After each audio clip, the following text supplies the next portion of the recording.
All right, now, everybody. Quiet, listen to me. We're going to start a show. Now, some of you people have been with me before. You know it's going to be a tough grind, but we're going to have a show.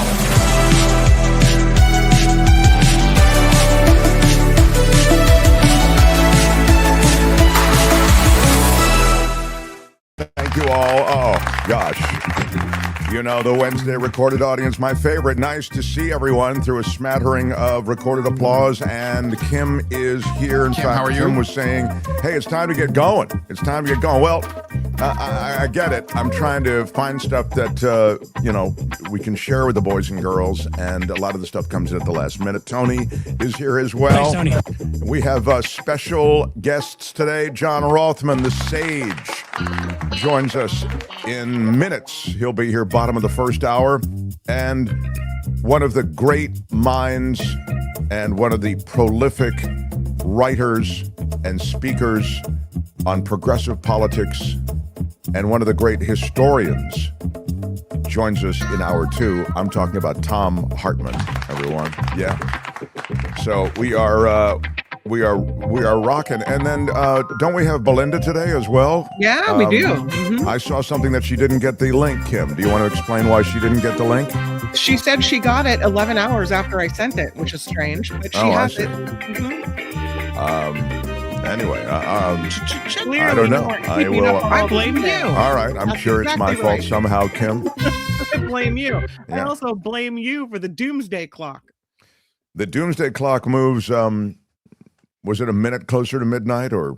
All I know is we're closer than ever we have ever been before to the end of the world.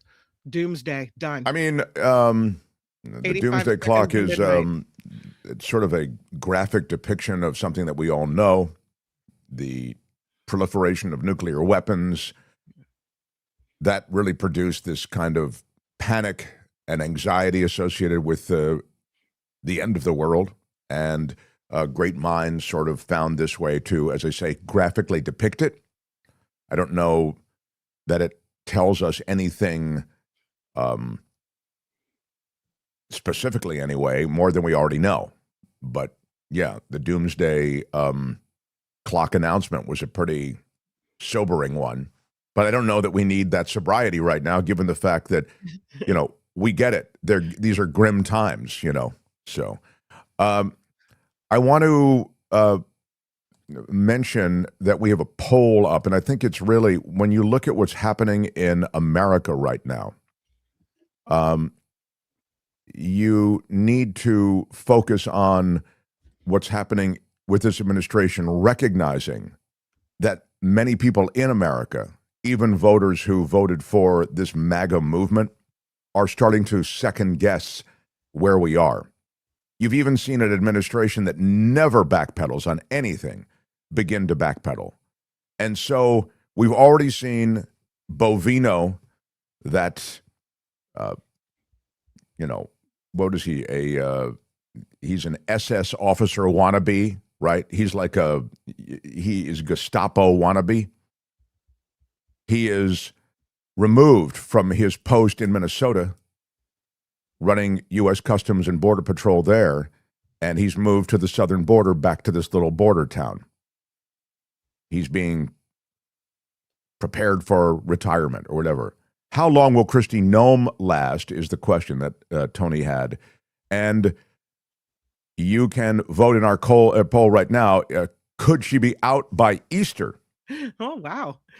That's a popular answer. Or out by Christmas? Or will she stay as long as Trump is president? That's also a popular answer. How long will Kristi Noem keep her DHS job? Out by Easter leads right now 52%. Out by Christmas, 4%. And as long as Trump is president is 43%. Trump seems committed to Kristi Noem. And the other thing, and I've mentioned this to you before, and I'll mention it to you again, Kristi Noem is the front person. She loves being on camera. She loves dressing up in different outfits. She loves putting on the face. She is the unflappable spokesperson for a flawed, toxic policy concocted by Stephen Miller and endorsed enthusiastically by Donald Trump. But she's not the day-to-day person who's really doing stuff at DHS. That person is Corey Lewandowski. Corey Lewandowski, rumored to be her boyfriend for a long time now. They met during this Trump administration, season 1. Corey Lewandowski is the guy at DHS who's been hired in this kind of weird way. In other words, in sort of an unofficial way. But he, for example, was at that meeting, the 2-hour meeting that Kristi Noem had with Donald Trump. It was with Kristi Noem, Donald Trump, and Corey Lewandowski. Why? Because Corey Lewandowski is the guy who's actually behind a lot of these various maneuvers when it comes to DHS. They say, if you want to get anything done at DHS, you need to go to Corey Lewandowski. You don't go to Kristi Noem. So Noem and Lewandowski, who again apparently are rolling around together for quite some time now, they are the twin towers of this toxic policy that has been put into effect at the behest of Trump and Stephen Miller. Now, Lewandowski, I'll remind you, very loyal to Trump, handled Trump's campaign in the first 4 years, okay? Handled his campaign with great aplomb for a while, and then things started to fall off. He got soured on Lewandowski, and Lewandowski was dismissed from the campaign, but he stayed in Trump's orbit. But that's kind of the history. But the important thing you should know about Lewandowski also is that he has a history of brutish sexual harassment. I mean, like, with physical sexual harassment involved. Go back and look at it. I don't want to get into the details right now. And he was also involved, you may remember, at one of these Trump rallies with grabbing a reporter, again, female reporter. This is kind of his jam. And he left a bruise on her arm. Do you remember that entire thing? No. Ultimately, charges were dropped. But that's who Corey Lewandowski is, at least historically, within this crew. But the thing you need to know now is that he is very much relevant to Kristi Noem. I'll put it another way. If she goes, he goes. All right? That is the confrontation that we're talking about. That was at one of Trump's rallies. You can see Lewandowski and this reporter, and he grabbed the reporter away, actually left a bruise on her arm. Thank you, Tony, for finding that. You're amazing. But in any case, my mentioning this is just to give you a sort of 3D picture of what's happening within this administration. Anyway, Noem and Lewandowski met with Trump, and apparently, Trump's full speed ahead will make some changes. They do seem to be modifying their position. The whole thing about brandishing a gun, domestic terrorists. They seem to be backing off on that a little bit. Here is a bit of the CNN stuff. Let's do that. The CNN statements about what was being said by Stephen Miller, I think, are reported in this piece. Go ahead, Tony, if you would. It's the part 1 of CNN. Thank you, John. And I just want to point to this very remarkable statement to our colleague Kristen Holmes from Stephen Miller yesterday. As you said, in the immediate aftermath of federal agents' killing of Alex Pretti on Saturday, we heard Stephen Miller go to social media almost immediately. He referred to Pretti as, quote, a domestic terrorist, also a would-be assassin. And you can believe that he was behind a lot of the messaging that was coming from this White House. But then, yet last night, in this statement to our colleague Kristen Holmes, he says, quote, the White House had provided clear guidance to DHS that the extra personnel that had been sent to Minnesota for force protection should be used for conducting fugitive operations to create a physical barrier between the arrest teams and the disruptors. He goes on to say, we are evaluating why the CBP team may not have been following that protocol. He also says that some of the original statements that were coming from the Department of Homeland Security were, quote, based on reports from CBP on the ground. So clearly shifting blame there and notably not disputing that he was involved in those statements. Can I get an I blame you? Yeah, exactly. You're absolutely right. I blame you. Right. Yeah, that's absolutely what happened. So interesting that Miller, who is truly cranked up to 10 all the time, all of a sudden redirects a little bit and turns the turret of blame to the report he was getting from the ground. Here is part 2 of that little piece. The president had to backtrack on saying NATO troops weren't on the front lines in Afghanistan, and now clearly backing off a little bit in Minneapolis. That's a lot different than we've seen before from this administration, Jeff.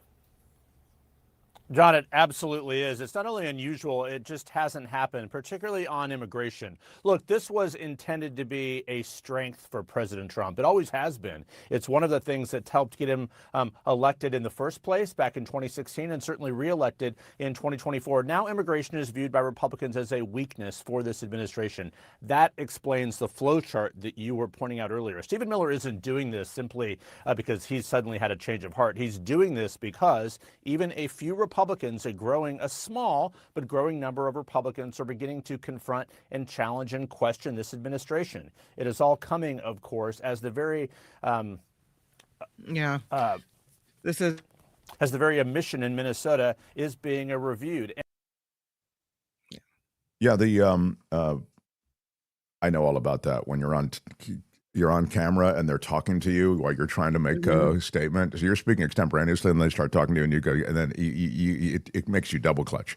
But I think the important takeaway there, and I just think it's almost literary, is the irony that was pointed out here. He didn't point it out as ironic, but it is. The very thing that propelled you to power, which was complaints about the southern border and immigration and immigrants in our communities, that very thing may be the kryptonite that takes you down, because you have so mangled policy, you have so perverted what was the mission, you have so terrorized so many communities that you lose the popular support around the very issue that brought you to power.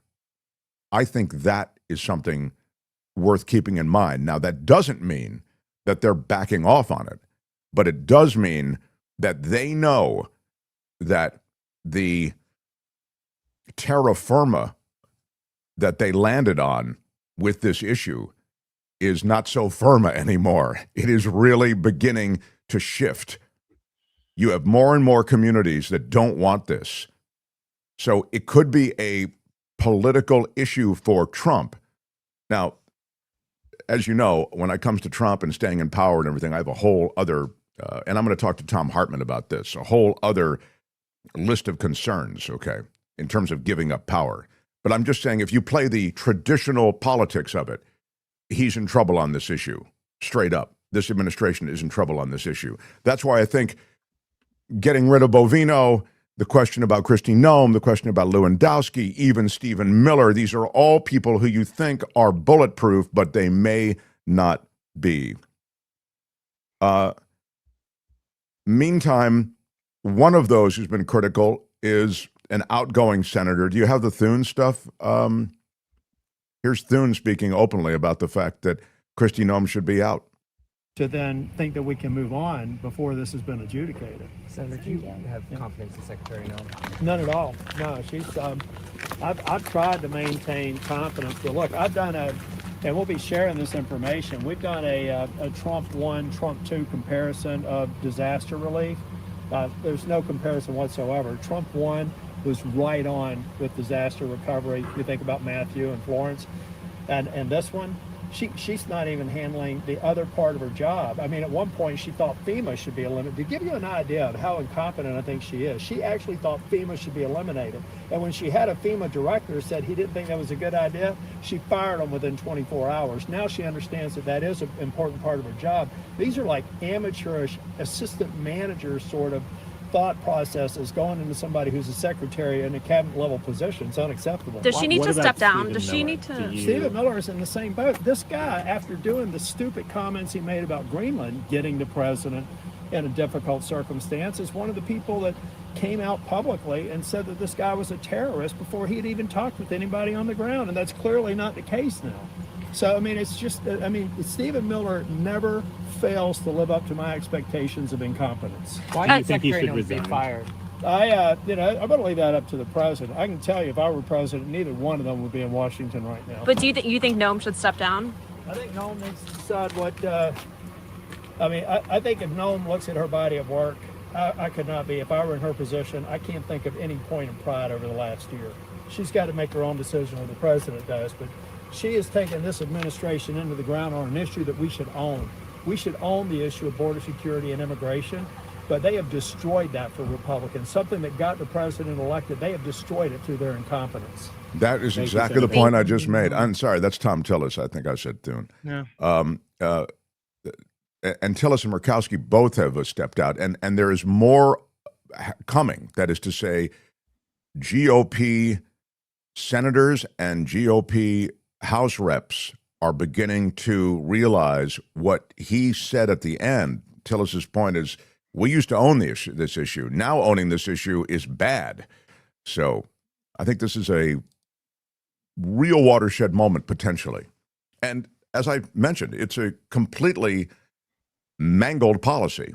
You know, look at the way it's being handled. Look at the.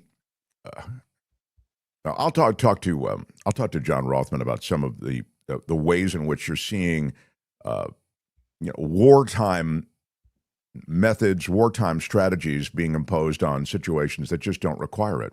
You know, you've got even the hardware being used is beyond anything that should be used.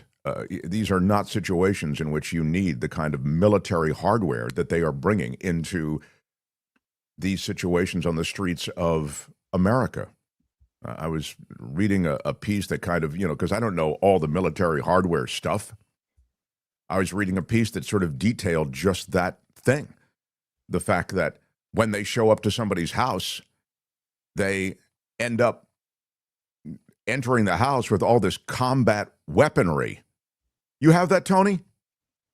Show everybody that what they show up with, it's incredible. The physical manifestations of an administration and a country, honestly, to be fair, that's just packed to the gills with wartime hardware. These are things used for close quarters killing. Sorry, I'm just to say it straight.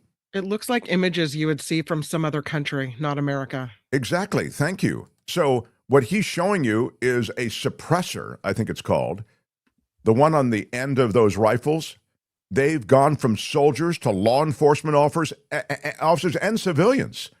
And those are there because they reduce brain trauma and hearing damage when shooting indoors. That's the idea of those suppressors.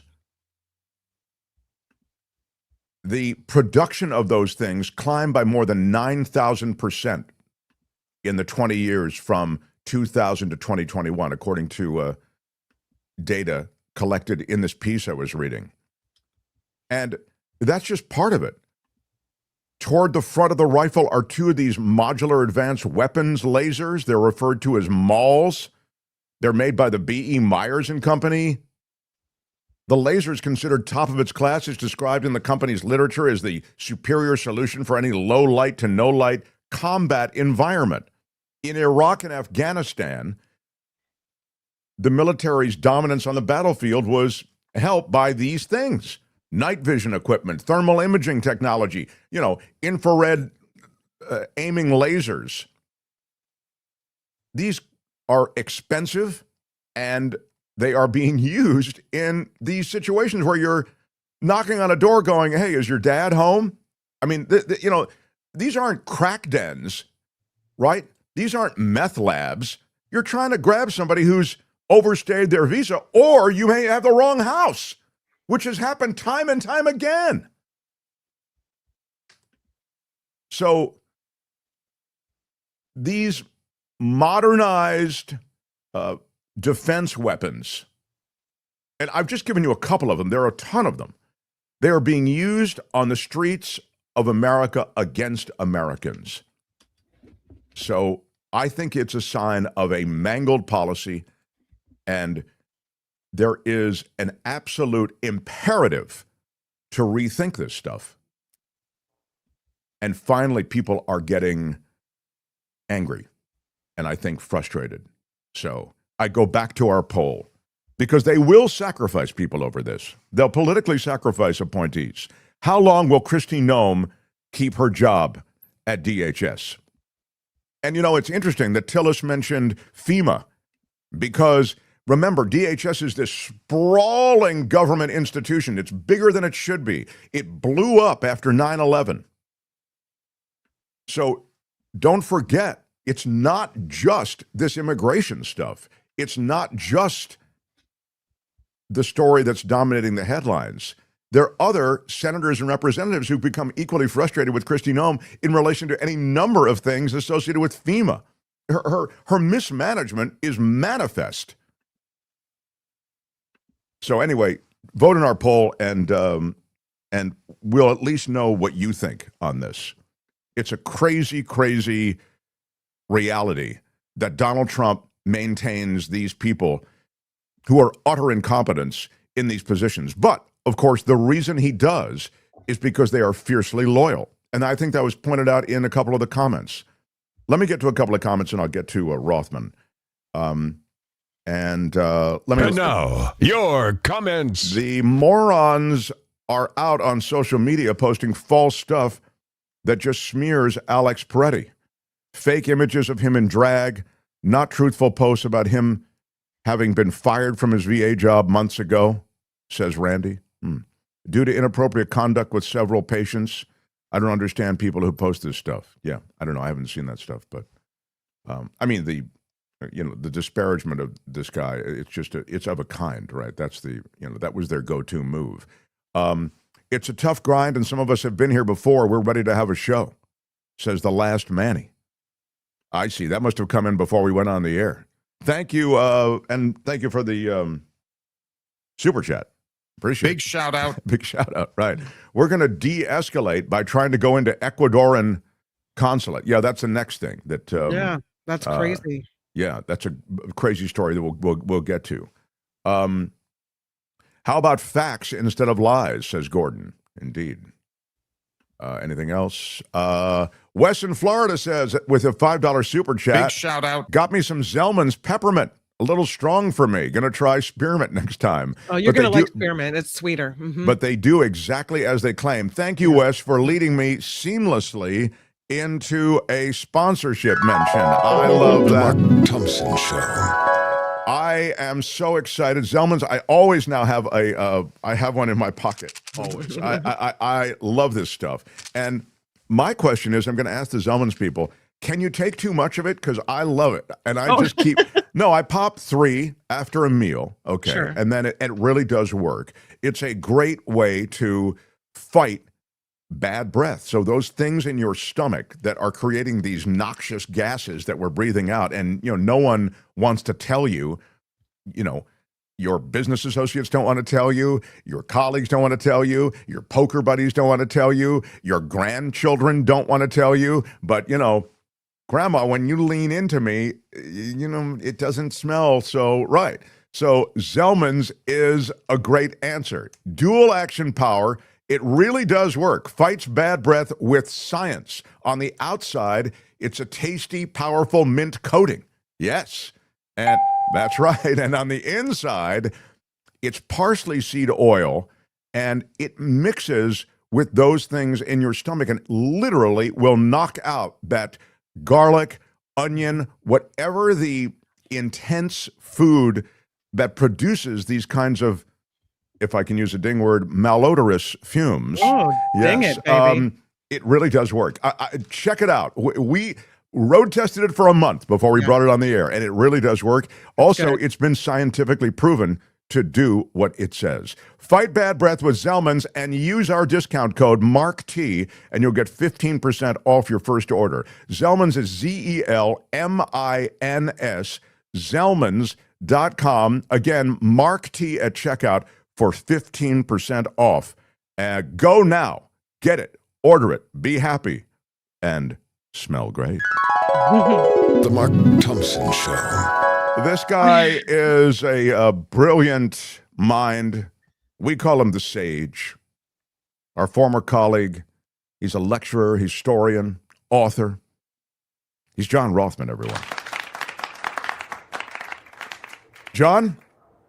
Give me a state of the state. Well, first, Mark, I hope Kim, while we are talking, will check out what's happening in Fulton County, Georgia, where evidently Donald Trump is now ordering that there be a check on the election office.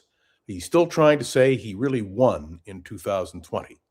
But this is an executive power that just is an abuse without any question.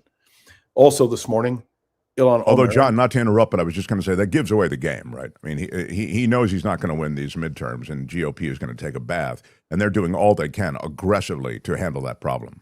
I hope you're right.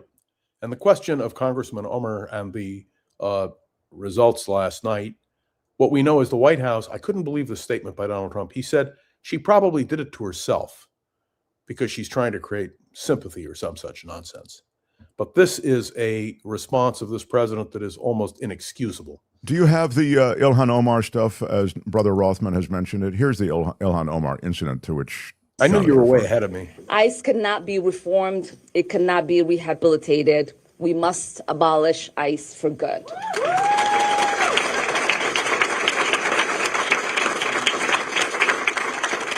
And DHS Secretary Kristi Noem must resign or face impeachment.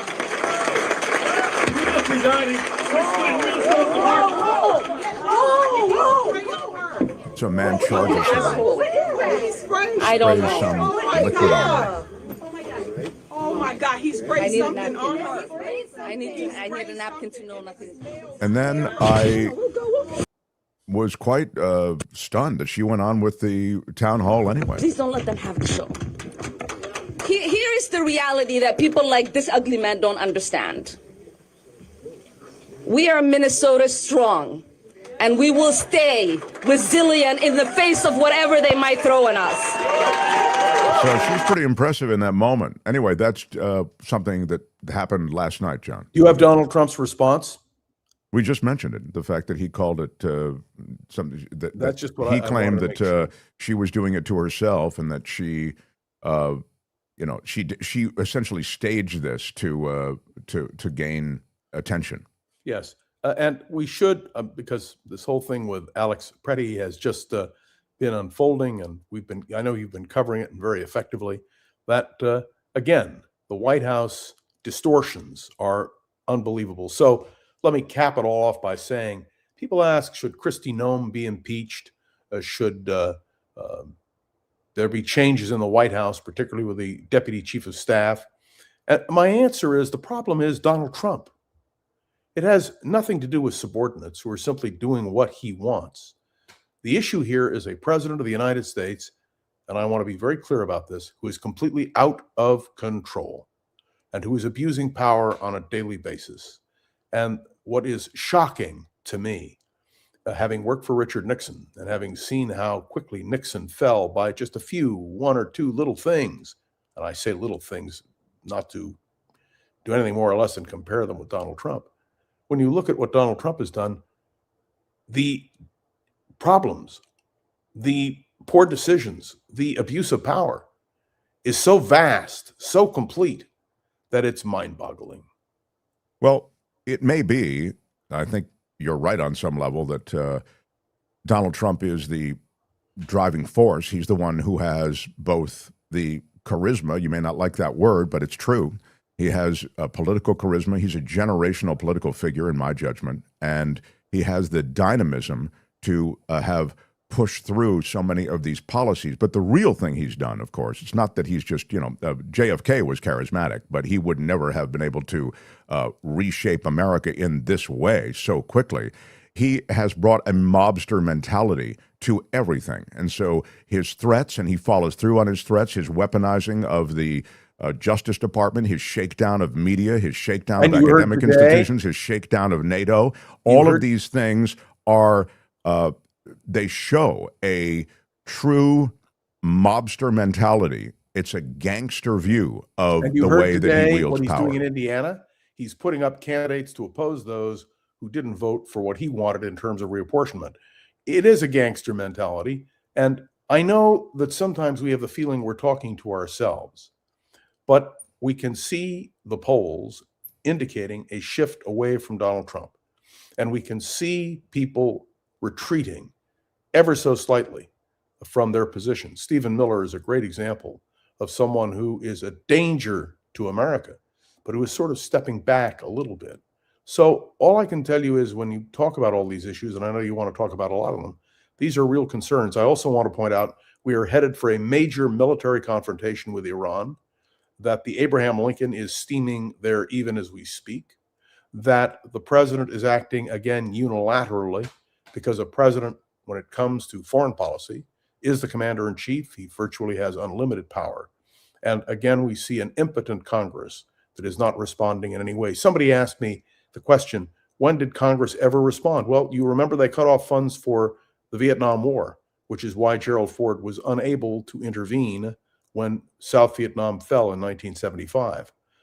And so my thought is that, again, the retribution, which Donald Trump speaks of so often, will come in the election in 2026. When you talk about cutting off funds and you talk about a Congress in some way acting as a governor to the militaristic flexes that this administration has been all about, I think you should hear Marco Rubio and Rand Paul. Do you have that, Tony? I knew you were going to have it. Again, this back and forth between Marco Rubio and Rand Paul. Here's a little bit. War. Virtually unanimously, they decided, and what was entered into the Constitution was that the declaration or initiation of war would be the power of Congress. Now, we have many advocates, many of whom are here today, who have been advocates for an expansive notion of presidential power. They often argue that wars are not really wars, that they're kinetic actions or drug busts. I think, though, if you reverse the circumstances, it becomes very difficult for these arguments to hold up. So I would ask you, if a foreign country bombed our air defense missiles, captured and removed our president, and blockaded our country, would that be considered an act of war? Well, I think your question is about and I will acknowledge you've been very consistent on all these points the entire career. So let me no matter who's in charge. So I will point to two things. The first is it's hard for us to conceive that an operation that lasted about 4.5 hours and was a law enforcement operation to capture someone we don't recognize as a head of state, indicted in the United States, wanted with a $50 million bounty. My question would be, if it only took 4 hours to take our president, it's very short, nobody dies on the other side, nobody dies on our side, it's perfect. Would it be an act of war? We just don't believe that this operation comes anywhere close to the constitutional definition of war. But would it be an act of war if someone did it to us? Nobody dies, few casualties, they're in and out. Boom, it's a perfect military operation. Would that be an act of war? Of course it would be an act of war. I'm probably the most anti-war person in the Senate, and I would vote to declare war if someone invaded our country and took our president. So I think we need to at least acknowledge this is a one-way argument. One-way arguments that don't rebound, that you can't apply to yourselves, that cannot be universally applicable are bad arguments. So my next question would be, let's say it's not a war. And we're just going to define it away and say it's not a war. That's one of the arguments. So it's a drug bust. What if a foreign country indicts our president for violating a foreign law?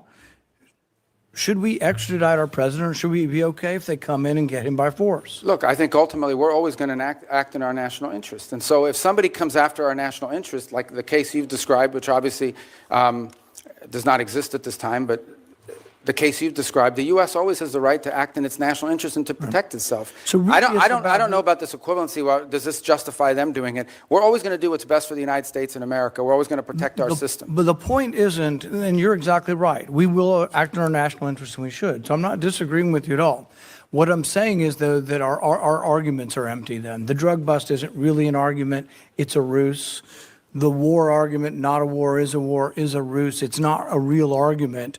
And we do what we do because we have the force, we have the might, we do it because it's in our interest. So we wouldn't let anybody come in, bomb us, blockade us, and take our president. We've had arguments about legitimate, illegitimate presidents, bad elections, rigged elections. So there's all kinds of same arguments that we've had in our country that they've had in Venezuela. but we wouldn't argue for an indictment. And these things aren't idle speculation. I mean, Netanyahu's been indicted by the ICC. And one of the reasons I object to being part of the ICC, and I would say you and the administration probably agree, is we're not going to let any international council indict our president. So there you have it. I again, it's sort of odd to be in such a lockstep with Rand Paul, but he calls it out pretty starkly. Yeah, I'm no fan of Rand Paul. I never have been. But he's right on these points. But everyone seems to miss the key point.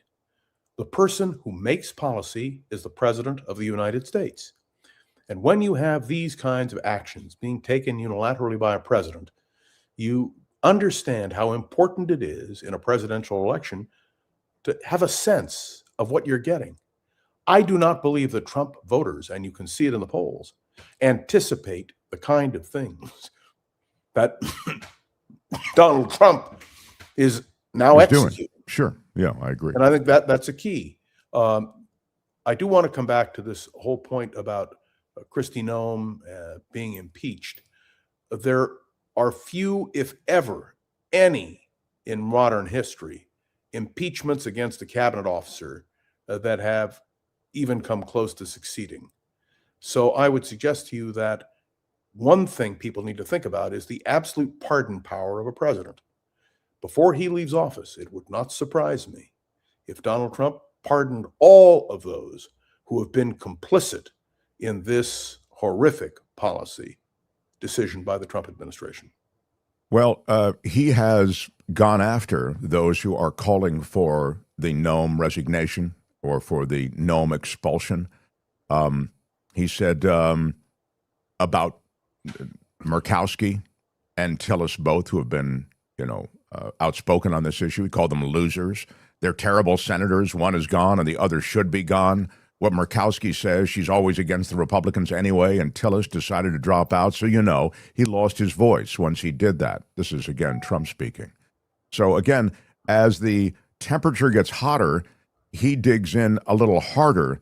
But I thought it was interesting that Stephen Miller wasn't at the meeting between Trump, Noem, and Corey Lewandowski, who really runs things at DHS. He's her boyfriend. It's been rumored, and for some time now, they do beyond just they do boyfriend-girlfriend stuff. He is the guy you go to when you want something done at DHS, apparently. I thought it was interesting that those two were there with Trump, but Miller not.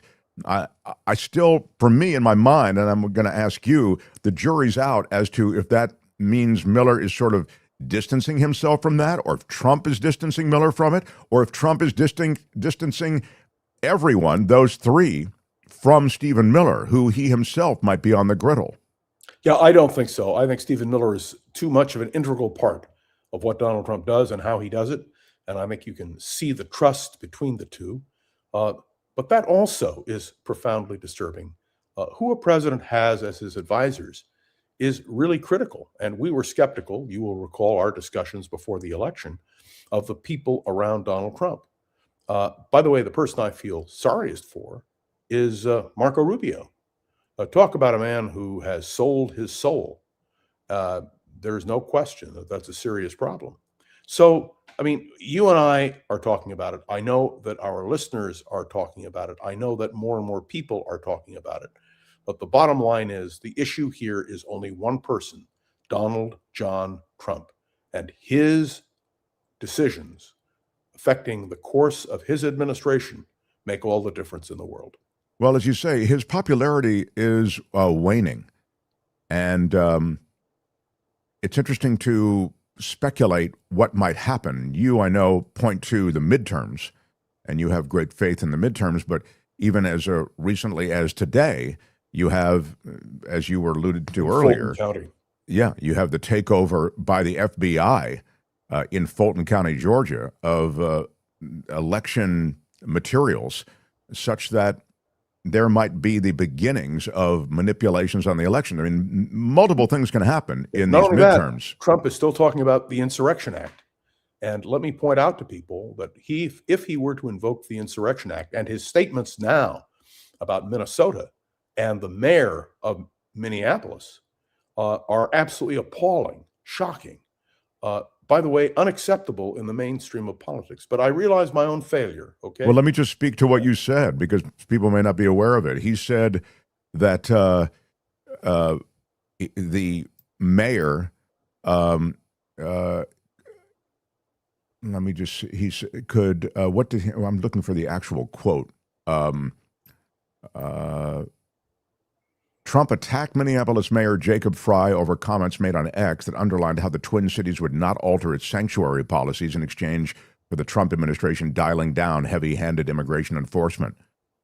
And Trump appeared surprised by the fact that the mayor continued his stance. He wrote, "Could somebody in his inner sanctum," meaning the mayor's inner sanctum, "please explain that this statement is a very serious violation of the law and that he," that is to say the mayor of Minneapolis, "is playing with fire." So he's continuing to threaten the mayor and those who live in Minneapolis. Yep, he's a bully. And how do you rein in a bully? You confront a bully. That's what Mayor Frey is trying to do. And I might add that when you take a look at the escalating situation in Minneapolis and in St. Paul, and the attacks on the governor and two mayors, it is incomprehensible. You know what? You and I have had this discussion many, many times. I've always had faith in the system. The system had better hold, Mark, or we're going to lose a lot more of our liberties. The Pretti shooting messaging apparently is coming from Stephen Miller. So as Kristi Noem is increasingly being edged toward the cliff.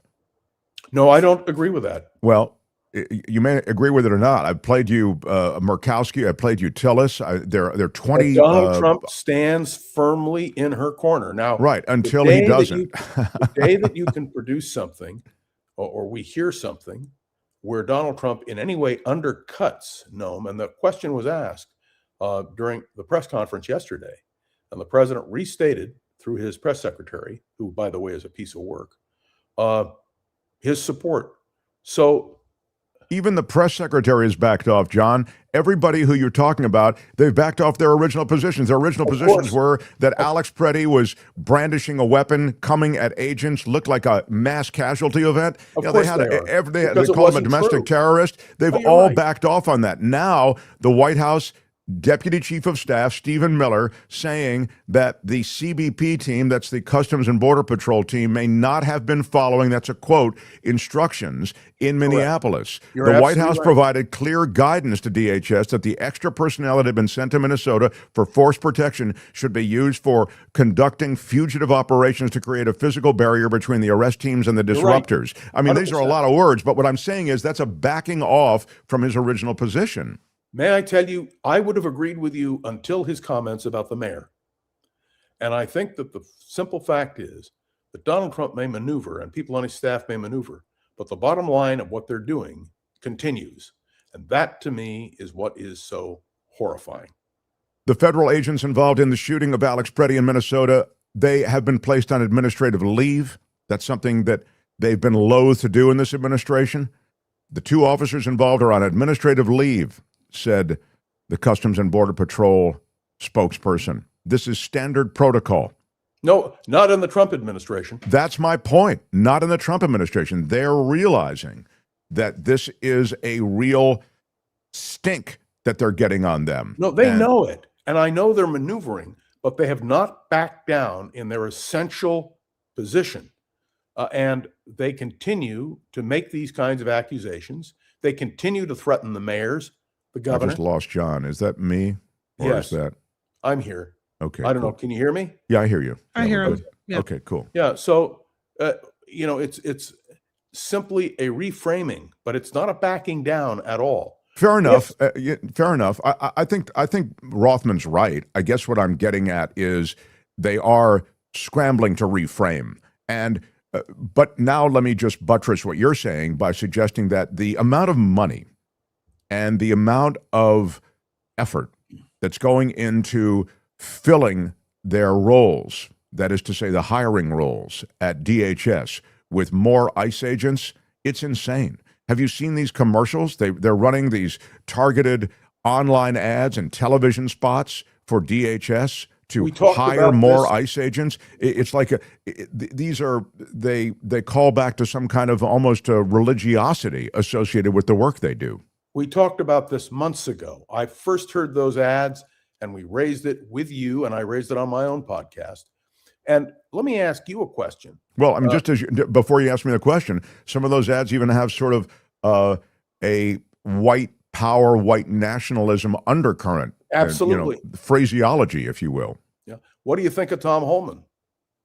Well, Holman is the new guy in charge. Holman is completely corrupt. He took $50,000 in a Cava bag to do favors for contractors as he was coming into this administration. Absolutely. He was the stung guy in an FBI sting. And so I think Holman is just a different face. And that's really what this administration wants to do. They want a message. And when one messenger becomes so damaged that they need to pull him out of the game, they bring in the next messenger. So Bogino's out and Holman's in. The real face, the real damage is Donald Trump. Everything that is happening is a reflection of Donald Trump. And may I say, what he's doing now in Georgia, raising again this whole question of the legitimacy of the 2020 election, is simply a further indication of the thorough corruption of this man.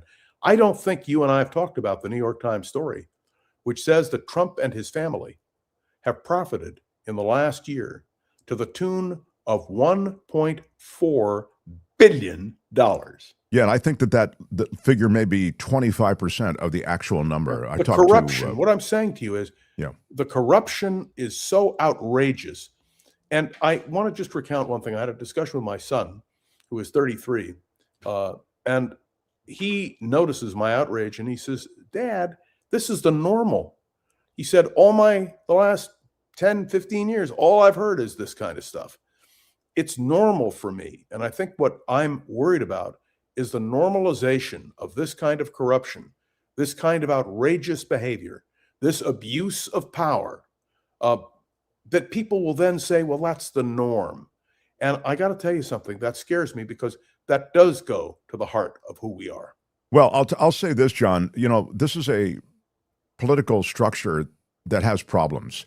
And you can easily say, and I hear people say it all the time, well, you know what? All politicians are corrupt. It's a corrupt system. And while there are aspects, because the system is drenched in money, there are aspects of the political system that certainly have, at their essence, a corrupt essence. That is but there are degrees of corruption. I mean, there really are. And this administration is redefining a kind of corruption which is pay to play for a political strategy and for a policy. I mean, there are favors being done, there are regulations being relieved, there are pardons being sold. This is a remarkable new tilling of soil of corruption that we have never seen in the history of this country. And you heard Trump this morning talking about $1,000 gift to every child born in America. And I had a discussion this morning. I said, who do you think's paying that $1,000? We are. It's not a gift from Donald Trump. It's the American taxpayer dollar. Well, it's a way to ingratiate. It's another bribe. It's a bribe. But what you're seeing also with the system of patronage that he set up with tariffs is another kind of corruption, right? I'm waiting for the Supreme Court. Right. But I'm just saying you're in that system, you're demanding that deals be made by individual countries. You're seeing the Swiss came to him with that incredibly ornate gift for him to try to get out from under the tariffs that were applied there. Vietnam, Canada. I mean, one at a time, they came to him just as he had planned and made individual deals or tried to get tariff relief. Yeah, I'm hopeful that SCOTUS really gives us the word that we all expect and know, which is that Trump is way out of his depth in applying these tariffs, right? Yes, and then it's will illegal. Be a constitutional crisis, because Trump has said, well, the Supreme Court can rule it, but I'll just go around them. That's what he says. So let's return just quickly in my last minute with you. An FBI spokesperson saying that agents were, quote, executing a court-authorized law enforcement action at the county's main election office in Union City, just south of Atlanta. Fulton County. The spokesperson declining to provide any further information. Last week, they moved to replace their top agent in Atlanta did the FBI, I'll remind you, Paul Brown. Yes. And apparently, there were no expressed purposes for replacing him. But Patel has been very anxious to pursue the political grievances of Donald Trump. And this is one of them. It's the ultimate in political corruption. And all I can tell you is that I intend in my podcast, and whenever I have the opportunity on Wednesdays to be with you, to raise these questions and raise them emphatically. And we can only hope that ultimately people will understand that this administration is thoroughly corrupt. And, well, I just hope we're able to make changes at the next election. Well, as the dollar sinks to its lowest level in 4 years, as the Federal Reserve holds interest rates up against... which they did today. Yes, exactly. And the economy begins to list, I think that Trump becomes more desperate, and that maybe enters stage right, Iran. So I'm hopeful that we just don't end up in some situation the only there. list I want to be on is the list of the Mark Thompson program. And I want to urge people to support Mark and what he's doing. And of course, I look forward every Wednesday. I don't need a psychiatrist, Mark. I have you. Rothman can be found on his podcast, Around the Political World, with John Rothman. Also on the Voice of San Francisco, which is thevoicesf.org. John is...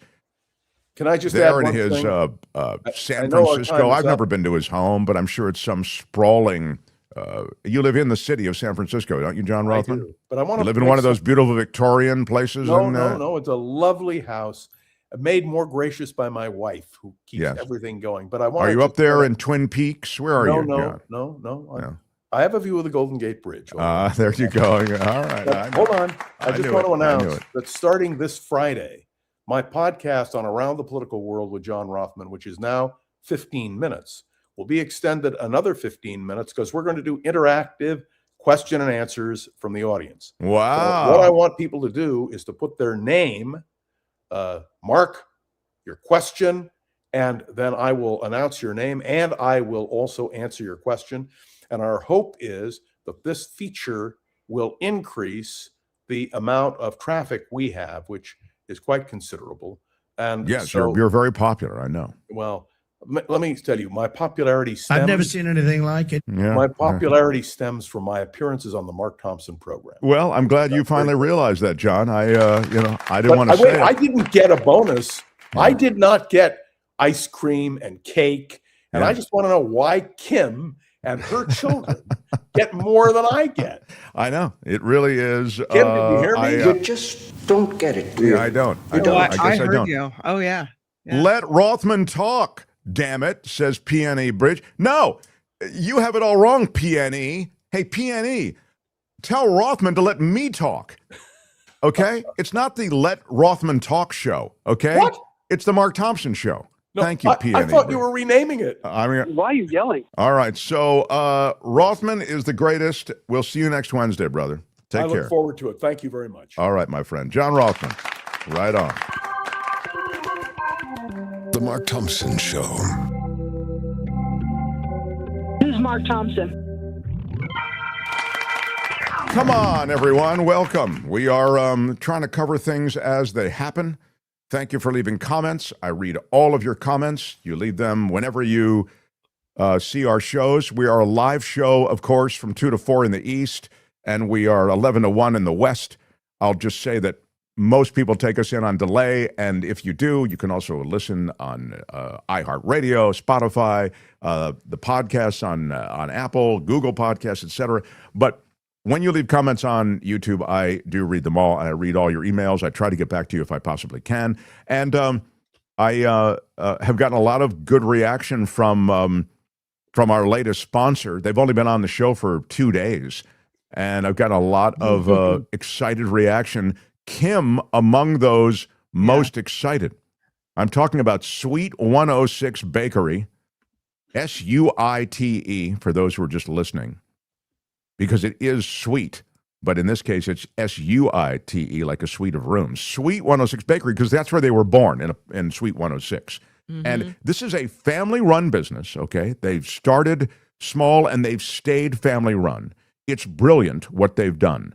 These are all small, bundled, baked goods that are sent out. You order at sweet106bakery.com. You use our discount code of Mark T, and then you will be astounded at how great this stuff is. Again, I road tested all of it. Courtney and I sat down. This Valentine layered cupcake bundle, insane. Do it. Get it. Order it. Order it for you. Order it for the people you want to bring a little happiness to. And Kim, I've never heard you as enthusiastic as you were about this. Okay, I have two things that I want to tell you. First of all, yesterday at my house will forever be known as the day that Courtney sent us cupcakes and ice cream containers. This according to my kids, and they were able to eat it before dinner. Now, some of them didn't want to be taped. I tried to tape their reaction, but I will just tell you, the reaction to the Suite 106 Bakery goods at our house, incredible. I took a bite of the Snickers cupcake, and I think my eyes might actually have rolled back into my head. My daughter loves the red velvet. She said the crumbles on top were her favorite part. Jacob was eating all of it. So they have for Valentine's Day brownie packs and cookie packs that are not always available. And I was thinking about that because looking at the website, if you order just one thing and you have to pay for shipping, it becomes a little maybe not economical. But if you order a bunch of stuff, it makes much more sense. And I have a couple of things going on. So there's always Valentine's Day at school. You want to send a little something for the teacher and the lady in the front office and the principal, right? All of these things. And then the end of the school year where you want to remember everybody as well. Hostess gifts, all of these things, like you want to share this with people. So good. It's sweet106bakery.com. You get the 15% off for using Mark T. And I'm telling you, if you're looking for little gifts to give for Valentine's Day, this is it. If you do want to do Valentine's Day things, you have to order by February 7th. Yeah, it's really something special. Tony, we are sending some to you. Thanks, Tony. You can play with the other kids. Nice. And it'll put a smile on your I face. don't got to share with anybody. Yeah, exactly. It's all for you. I'm truly amazed by this crew. I'm amazed by the product, which is what you're hearing about, but their origin story, which you'll hear more about in the days to come, remarkable as well. She is a female entrepreneur. She started small. She started and it maintains with her family, and she's won Cupcake Wars twice. Twice, yes. It's the real thing. Again, grab it, enjoy it, use our discount code sweet106.com, Mark T at checkout for 15% off, sweet106.com. The Mark Thompson Show. I want to get to your comments. I want to get to a lot, but most of all, I want to get to the brilliant Thom Hartmann. And why waste another moment? Here's Thom. The Mark Thompson Show. I'm so excited when we get a chance to visit with this guy. To me, he's the OG of progressive politics, progressive media. Just his brilliance reflected in his many books, and there are links to all of his books under this video. Also, his Substack is terrific. I read everything from Thom Hartmann. Please, a warm welcome for Thom Hartmann, everybody. You are... It's always great seeing you. And yeah, you're in rare form. I think you touch on so many things always that are contemporary overarching issues. One of them I'll get to, which is associated with despotism and the rise of authoritarianism and the giving up of freedoms, and how the government, cowed by an authoritarian, can enable that authoritarian. But I want to put that to the side for a second, because we've talked a lot about Minnesota, obviously, and you wrote extensively about something that we've spoken of, which is the real idea behind the brutality of the feds in Minneapolis and elsewhere. What we're really seeing, and the denial of what we know we're actually seeing, is all part of a plan. Yeah, whether you call it Project 2025 or whether you say, they're following the script that Hitler wrote or, whatever. This is an effort, an undisguised effort, a fairly proud effort, in fact, to roll back American democracy. We used to have this idea that we were a nation governed by the consent of the governed, to quote the Declaration of Independence. The billionaires and the right-wingers and the Republicans broadly disagree with that premise. They think that we should be a meritocracy where the wealthy and powerful who have the greatest merit basically run everything, that their wealth is proof of their wisdom and intelligence and moral rectitude, and therefore, this whole democracy thing, Peter Thiel saying, democracy and freedom are incompatible.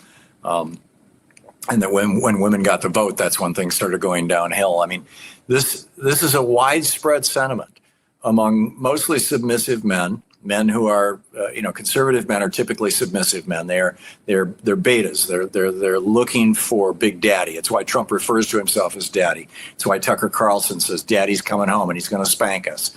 They literally, these are submissive men who want, and women, of course, but I'm particularly thinking that it's the men driving this train, who just want, a father figure who will make them feel safe. They've probably felt unsafe most of their lives. And they act this out by, swagger and killing people. I mean, these are the ice cucks, that's who they are. These just pathetic, submissive men. And, they have always been intimidated by what John Adams referred to as the rabble. Adams himself was intimidated by it. That's why he put Luther Baldwin in prison. And, it's just, here we are, there's this plan to turn America into a neo-fascist state, a soft fascist state, sort of like Hungary, not quite as brutal as Russia, but, close enough. And throw 250 years of independence and freedom out the window. And they're quite a ways down the road. And I would add, Mark, now there's a bunch of people who are going, oh, look at this. Trump is, Homeland is going to go to Minnesota and Bovino is out and Kristi Noem is leaving and, we're winning. And no. This is the regime recalibrating. They learned from their mistake. They learned that there is a line that they really shouldn't cross, and that's killing white people. They've killed brown people, no problem. Nobody seems to care. But kill white people, particularly white men, particularly white gun-owning men, and you're in deep trouble. So, they're not going to let us know who did the killing. They're going to cover the whole thing up. They're going to move. They've already moved them out of town, the killers. And, next time they'll be a little more careful. And, it'll be a little quieter. It'll be more down low. I thought also getting out in front of the narrative as they tried to, he's brandishing a gun coming at agents, and it was clearly going to be almost a mass shooter situation. It was of a kind. They had done the same thing 2 weeks prior with Renee Good. So I'm wondering where they had their own narrative built, and they're right out in front. She was a domestic terrorist. I mean, they're right out in front to try to. But as the video and the facts caught up with them, it was manifestly clear that this was an execution. They began their backpedaling as they do. But you point out that the intimidation of the public, and this is something that I've spoken about on my show extensively, that's really the essence of this. The brutality is the idea.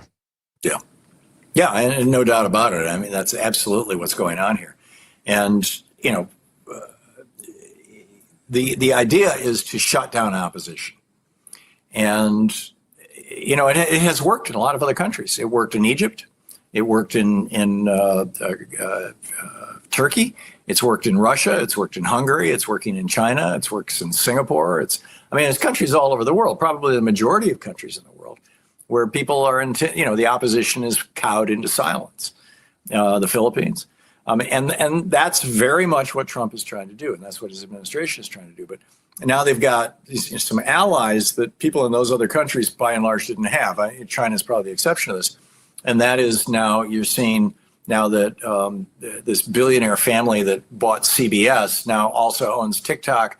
Suddenly, videos on TikTok that are critical of Donald Trump are just vanishing, or people can't upload them. You got Governor Newsom coming out and talking about it. This is information warfare, basically.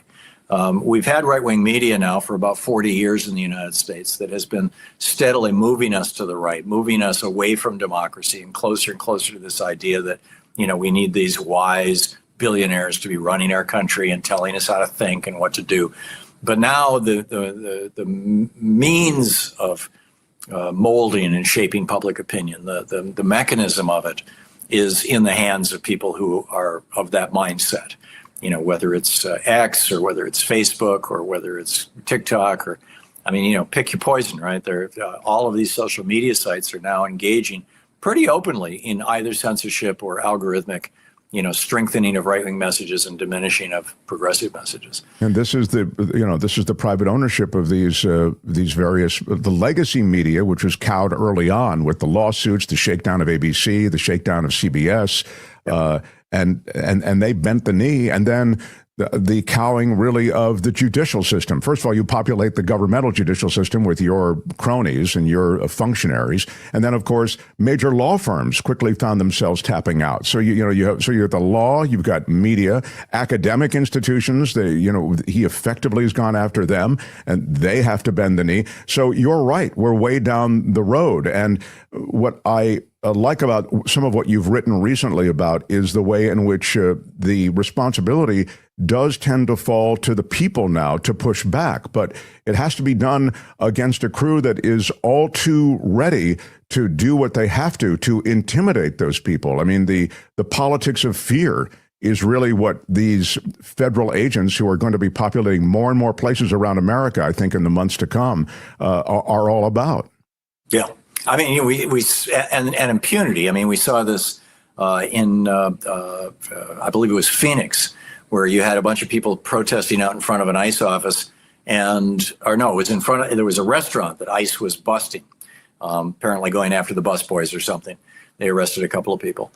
And as ICE was driving away, there was a bunch of, average people who had, lined up on the sidewalk to basically tell ICE, to give them the finger. And as ICE is driving by, one of the guys reaches out of the car with a can of mace or bear spray. This is stuff, by the way, that can do permanent damage to your eyes and lungs. And just sprays it at the entire group all the way down as people are falling down into the streets. And they're standing on the sidewalk. They're completely peaceful. It's totally legal. And they just suffered an assault. If you walked up to somebody on the streets of the town that you live in and just sprayed them in the face with bear spray, you would go to jail for assault. This is criminal assault. And yet ICE is like, no big deal. And nothing is being done about it. Right. The thugs and goons who know, to your point, that they can do all of this, and they will do it with immunity. They'll do it with the total cover of the federal government that has made it clear you can do what you want. Miller said as much, right? Miller said. And J.D. Vance. Yeah. Exactly. Pardon. Yeah. Yeah, they both said you've got complete immunity. And they'll build a narrative in the case of those who actually executed two Americans. They'll build a narrative to cover your ass. It's an amazing thing that we're living through. I want to talk about the kind of the jetliner view of this, because I'm not particularly optimistic. I think they're messing with elections. They deny the results of the election. They've found that to be the parlor trick that really carries, is to just deny the results of the election. So I'm quite concerned about the midterms. Let me just step out of this, and then I'll return to my question and ask you about your concern and anxiety around the midterms. Okay. Do you have, I'll step back to my question, which is overarching, but let me ask another overarching question, which is, do you have the anxiety and concern about the midterms and the legitimacy with which they'll be pursued? That is to say, how much will the Trump people and MAGA F with the midterms in your judgment? Do you have anxiety about that? Yeah, I do, and concern. We saw what Trump tried to do in 2020. He tried to get the army to seize the voting machines in the swing states so that he could just refuse to count the votes coming out of blue districts. He just 2 weeks ago said he should have been allowed to do that, which means that he's obviously thinking about doing that again. You had the fake electors Of course, that won't be repeated this time because it's not a presidential election, but you had an attempt at genuine election fraud. And, and then, of course, January 6th. So, this is a guy who has tried to overturn an election by multiple means, every single one of those means criminal, and got away with it. He didn't succeed, but he got away with it. And, and has made it very clear he's going to try it again. Meanwhile, you've got the analysis that Greg Palast done. I don't know if you've talked to him on your program, Mark. Oh, yeah, many times. Greg is an old statistician guy. I mean, he's got 2 degrees, one in statistics and one in journalism. He used to be a Milton Friedman student at the University of Chicago. Oh, I didn't know that. That's wild. Yeah. And he was, he's been hired as an economist by multiple countries over the years before he started as a reporter with BBC. So he took the statistics from the federal government. This isn't like, from some True the Vote group or something. These are the federal government and state government statistics of who voted and who was not allowed to vote and why. And what he found was that in the 2024 election, 4.2 million Americans who were legitimately on the voter rolls, legitimate citizens, should have had every right to vote. About 3 million of them were purged off the voting rolls because in 2018, the Supreme Court in the Husted v. U.S. case, John Husted was the Secretary of State of Ohio, and he was mailing postcards into black neighborhoods in Cincinnati and Cleveland and Columbus with that looked like junk mail. And then down at the bottom said, if you fail to return this, we will delete you from the voting rolls. We'll assume you've moved. And, in the Supreme Court case, in the dissent, I think it was John Paul Stevens pointed out that in a typical year, 4% of people move. And yet in that year that Husted did that, over 10% of all the voters in Ohio were removed from the voting rolls. And they were almost all people of color, in big cities. And that's how the Republican Party hangs on to power in Ohio. Well, that went to the Supreme Court, and the Supreme Court said, okay, this used to be illegal. We called it caging. The Republican Party was operating under a court order not to do it from the 70s forward. But we're going to just throw all that out, and we're just going to let Husted continue doing this. So ever since then, and that was 7 years ago, ever since then, 8 years ago, ever since then, this is the go-to strategy that Republicans are using. So 3 million people were simply thrown off the voting rolls. Another 1.5 million people showed up to vote or mailed in a ballot. And with the mail-in ballots, about 500,000 of them, you had Republican vote viewers, watchers, whatever you call them, poll watchers, who said that signature doesn't look like it matches. I'm calling that, which meant that in most states, those people would be given 2 weeks to come in and cure their signature, right? Show up in person and present their ID. But in a lot of the red states, you don't even know that you've been challenged. So those votes weren't counted. And then another 1 million people, 1.5 million people, were given provisional ballots, which again, they think that they're casting a real ballot. Provisional ballots in most cases are never counted. And again, this is because somebody challenged their right to vote. In Georgia, there's a law that allows unlimited challenges. One woman challenged 35,000 voters. She just basically pulled a list of, ACLU members or something, said none of these people, and they all got knocked off. They all got provisional ballots. Greg Palast found just using the real authentic government numbers, you don't need any wild conspiracy theory or voting machines for this, that had those 4.2 million people been allowed to vote, from what we know about who they were and where they were, Kamala Harris would have easily won the White House, a substantial victory, and both the House and the Senate would be in the hands of Democrats right now. So, they've got a system that has been working for them for years. This is what Jeb Bush did in 2000. George, his brother, Jeb was the governor of Florida. George, his brother, was the governor of Texas. And they both knew that there was a very good chance that George W. Bush would lose in Florida. And if he lost in Florida, he lost the White House. And so what did Jeb do? He ordered Katherine Harris to take a mailing list or a list of people who were in the prisons in Texas and compare that list, only first and last names, not middle names, not birthdays. Compare that list to the Florida voter rolls. Now, the people in Texas, by and large, in prison, are by and large black or Hispanic, the vast majority of them. Black people draw from a relatively small universe of names. A lot of them are named after former presidents, for example. People named Washington and Jackson. It's just huge. the number of black people. And Hispanic people all derive their names from Spanish surnames. So you've got this very little tiny slice of names, of last names that were the last names of the people in the prisons in Texas. You compare that to the Florida voter rolls, you're going to find a lot of those same people. You're going to find a lot of Jose Gonzalez's in the prisons in Texas and on the voting rolls in Florida. And so she knocked 90,000, mostly African-American and secondarily Hispanic people off the voting rolls in Florida months before the election, which allowed George W. Bush to win by 537 votes. They have been doing this for decades. That was in 2000. They've been doing this for decades.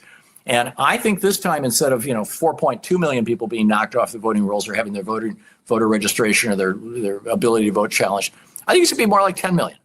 So the question in my mind is, can we have a large enough turnout to overcome this massive voter suppression that, and not only can I predict that they're doing, but they're actually doing right now, right in Sure, front. unapologetically. I mean, Pallas details it, as you say, in so many different ways. In his film, you meet the lady who kicked 30,000 people off the rolls, and I think in Georgia.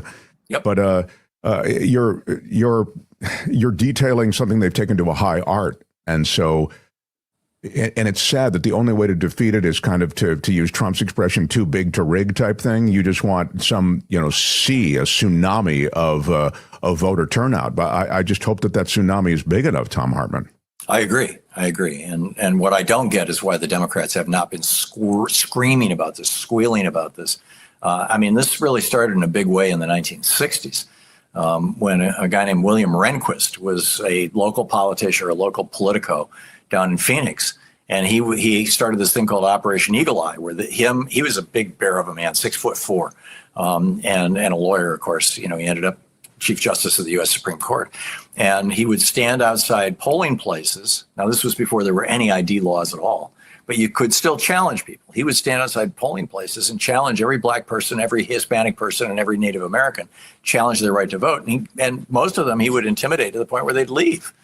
And Operation Eagle Eye turned into the caging operation that Karl Rove was running for George W. Bush and actually for the Reagan campaign back in the 80s. That's when they got hit with the restraining order. Sorry, I've got a cat walking around here knocking my office. It's just this. I don't understand why every Democrat in America does not understand this. But let me ask you, Thom, you understand so much. You must understand why Democrats. I think it's so outrageous. It was suggested that the last election should have been challenged by Democrats. They could have cobbled together the money necessary to challenge and recount in certain states. Why do the Democrats go so quietly? I don't know. You don't know, really? I don't understand it. I've spoken to, a few of them, a couple of them on the air, about why don't you guys talk about this more? And we want people to have faith in our electoral system, and we don't want to sound like Donald Trump, and we don't want to sound like sore losers. And, I just consider that all BS, frankly. But that's their story. It feels as though the Biden effort to maintain public institutions and faith in public institutions, it's consistent with sort of an old world view of things. But as you say, you can even go back to the old world. For decades, they have been doing this. So it's enormously disheartening that our voice in Washington, if you voted for Democrats or if you voted against Republicans and if you voted for progressive values to be reflected in public policy in any way, that's not being defended and represented in a more sturdy way. It really leaves me depressed, honestly. Yeah. Well, it's like, today the Democrats came out and said, we want 5 changes made if we're going to allow funding for ICE. And I'm like, 5 changes? What are you talking about? Disband the organization, burn it down, start over again. This is a corrupt institution with a corrupt corporate culture, and when you get a corporate, this is why we have the corporate death penalty. It's why corporations are dissolved. The corporate culture, Enron, the corporate culture has become so poisonous, so toxic, so criminal that you can't redeem the organization. You just tear it down and start over. Of course we need enforcement of our immigration laws. But, we've been doing that for since 1924 was when we first passed immigration, laws that empowered federal authorities to move people out of the country. Sure. I mean, and they take on different, INS or whatever. So ICE is gone, and now it'll be something else. But as you say, it can be completely reconstituted as something else with, and it can be done right. I have a niece in northern Michigan who fell in love with a guy who owned a local Mexican restaurant, and she's as white as you can be, and he was Hispanic, and they got married. And, had a kid, and everything was wonderful until I showed up one day and said, now this was back during the Obama administration.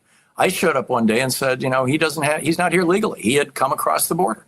But they were very nice. I mean, they showed up in windbreakers, right, and suits. And they said, we're going to give you 30 days to get your things together. And, you've got to get out of the country and, we'll help facilitate. She and he moved to Mexico. They've been living there since the Obama administration. That's a wild story. I got Bernie Sanders involved. He called up ICE, to try to, can you find an exception for this? No, sorry, he's here illegally. He's got to go. But nobody's windows got smashed. Nobody got pepper sprayed. Nobody got shot in the back. Nobody got screamed at or yelled obscenities. Nobody got thrown in a detention center. I mean, it's like you don't have to do that. This is performance art. This is fascist performance that's going on right now. And so in my last couple of minutes with you, let's look at that jetliner view of this rise of a fascistic regime, of dictatorial powers that are not being challenged. Tell me, as we hear comparisons to other dark leaders from World War II history, Hitler, et cetera, I'm reminded that many of these figures rose to power with tremendous popularity for a time. One thing Trump doesn't have is tremendous popularity. I'm wondering if you can assess Trump's power in that framework, because you're so good on this history, Thom. I'd like your take on this. This is what makes him so dangerous. It's, I remember years ago when we lived in Vermont, there was a mouse in our house, and I cornered him with a laundry basket that I was going to catch him with. And that mouse reared right up on her hind legs and was going to take me out. When animals are cornered, they're the most dangerous. And that's what that's where Trump is at right now. He's cornered. He's losing his power. He's, as you point out, lost much of his popularity. He still has extraordinary power. He still controls the levers of the executive branch, which is pretty much all of our government. And he's still got, a compliant Congress and 6 toadies on the U.S. Supreme Court. But I think this is probably the most dangerous moment for America. And, I think that this lesson, per our conversation a little earlier, this lesson that they just learned from killing 2 people in Minneapolis is that, you can have your fascism. You can convert your nation from democracy to fascism, no problem. You just have to do it quietly, carefully, methodically. You don't do it with these big, brash, bold measures that make the MAGA base so happy. It might make you popular with a small number of people, but the goal here is to end democracy in America, and they're still working on that. Links to all of Thom Hartmann's stuff, books, Substack, everything under this video. Thom, you know how I feel about you. I love our time. So thanks so much for being here, my friend. Okay. Yeah, thank you. Thom Hartmann, everybody. Good stuff. Right on. Love my Thom Hartmann. Great stuff, and thanks for your comments along the way. I thought it was, it's always an enlightening conversation with Thom Hartmann, but on specific issues that we bring up on this show frequently, it was interesting to hear him weigh in. Thom is great, says CC Ryder. Yeah, absolutely. Terrific. Tony, I wanted to ask you to quickly, we need a laundry. That's a big basket. Commentator says, we need a huge laundry basket to catch Trump. I love it.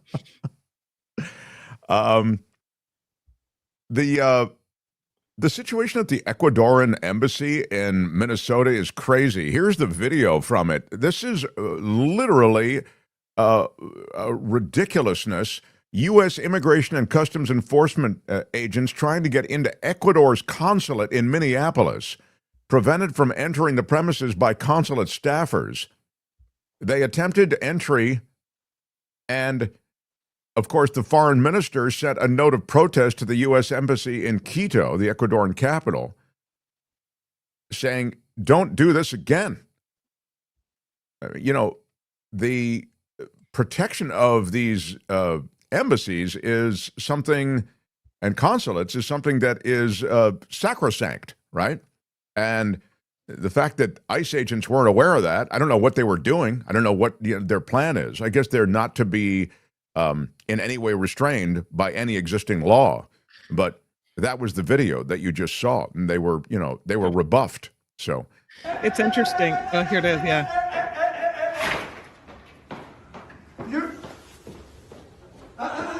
This is the gospel of Ecuador. Relax. Okay, relax. I did not enter. If you touch me, I will grab you. If you touch me, I will grab you. Okay. yeah, you cannot enter. Okay, saying. Yeah. You cannot enter is what they keep saying. And they're right. You can't. An Ecuadorian consulate staffer who runs to the door and says, this is the Ecuadorian consulate. You are not allowed to enter. No, you can't come in here. Because a consulate isn't it like a foreign soil? Like, I know if the American embassy and somewhere else, once you cross onto the embassy, they say you're on American soil, right? Yeah, they're yes and no, I think, from a legal standpoint, but essentially your point is correct, based on my knowledge of it, that you are protected by the host country. And embassy is the primary diplomatic mission located in a foreign capital. I'm just reading what Tony has up there on screen. There's I can't read it. Consulates are smaller regional branches in other major cities, etc. But yeah, your point is essentially right. But when you get to isn't it technically foreign soil? I don't think it's technically foreign soil, but it may be. I don't know. I do know that you can't enter in the ways that knock on the door. We're just coming in. It's an international incident type thing. Right. But the situation with ICE is they don't know, they're thugs, and half of them are just going to anybody who speaks Spanish or where they know there might be, a rich environment of targets for them. And those are people who speak Spanish. So, but that's what happened at the Ecuadorian embassy. The other breaking news we gave you about the FBI raid in Georgia that happened last hour. And there was, again, I remind you on many of these things that have become particularly controversial, there's an effort to distance oneself. If you're Kristi Noem, who's very much in the griddle right now, she having met with Trump along with her boyfriend, Corey Lewandowski, in the Oval Office, and Lewandowski very much in charge of DHS, even as Kristi Noem, puts on the outfits and, jumps to the microphone. She's now saying, go ahead and put it up there, Tony, her quote, which is, everything I've done at the direction of the president and Stephen Miller. So I point to this again because it's very typical of the I'm just following orders type scenario that you've heard about through history, right? So as something becomes so loathsome that one just can't countenance it, you end up with this. Well, it wasn't me. I was just following orders, right? I think you're going to hear a lot of that because these are actionable, legally actionable things that could very much be brought to bear should these guys leave this administration and should another administration come in. I thought if you were true MAGA, you would fall on your sword for the president, not turn around and blame the president. Yeah. I mean, I think she's trying to serve both ends, but it ain't working out so well. So I've got Belinda waiting on Wednesdays, I should say. We do a segment on the environment. So if there's nothing else, can I move on? Yeah, I do have something, a little something before. Okay. Moments ago, I got a package from CoachellaValleyCoffee.com, and I was sent a 5-pound bag of vanilla tea. They don't even sell that on the website. What? I mean, he's really look how big this is. As big as my There's head. never been It's anything like crazy. this. It is huge. Yeah, it is I'm huge. so excited right now. CoachellaValleyCoffee.com. You can always call Cliff at Coachella Valley Coffee and ask him how you can get a giant pack of tea. if Well, can't that's you your- just order it off the website? I don't think you Jim, need to call him, do you? No, Or you do have to call. They don't offer it. They don't offer Oh, the big wow. size. Yeah. All right, But you call can it. call and ask because clearly it's possible. But they've got the coffee, they've got the tea, they've got all the good stuff that you just want. And if you use the code MARKT at checkout, you save yourself 10% off. CoachellaValleyCoffee.com. I'm telling you, this stuff is the best you will ever have. Wow. Oh my God. I know. CoachellaValleyCoffee.com. Mark T at checkout. They are truly amazing. And I'm excited that Kim's excited. Have you ever seen anything like this? I haven't. And They I'll got tell my you something. cupcakes. The They got thing my about tea. Kim is she's over the moon for Sweet106bakery.com, our newest sponsor. Yes. She's over the moon for Zelmins. I do like it very much. I just popped a couple because I'm having coffee to clear up my any kind of coffee breath. And CoachellaValleyCoffee.com is all over with a 5-pound tea bag. There is nothing in our history that quite compares to this. I am saying that she has totally gone over the edge. Kim in enthusiasm and ebullience. I've never, ever seen her like this. Nobody has ever put something like this together that I've ever seen. We've never seen anything like it before. All right. So, Kim, I'm glad you're happy. CoachellaValleyCoffee.com. You will love it just as Kim does. Use our discount code MARKT for your discount at checkout. All right. The Mark Thompson Show. On Wednesdays, we like to look at the environment. Not many shows do anymore. I mean, I can understand why one might blow past a lot of environmental concerns on your way to the fact that Americans are getting blown away on the streets of this country. But we like to stop down and look at the earth, the environment, and concerns about the future. We do it in a segment called It's the Planet, Stupid. The planet Earth. Some call me nature. I am very passionate about the planet. A living, breathing planet capable of sustaining whatever life forms we see fit to deposit on it. Spock, judging by the pollution content of the atmosphere, I believe we have arrived. It's the planet stupid. No. It's the planet stupid. Our guide for It's the Planet Stupid, eco-journalist Belinda Waymouth. Hello, Belinda. Hi, everyone. How are you? We are excited to have you in our midst. Well, I'm excited to be here. And these are some crazy days in the U.S. This is some dark, dark stuff that's going on.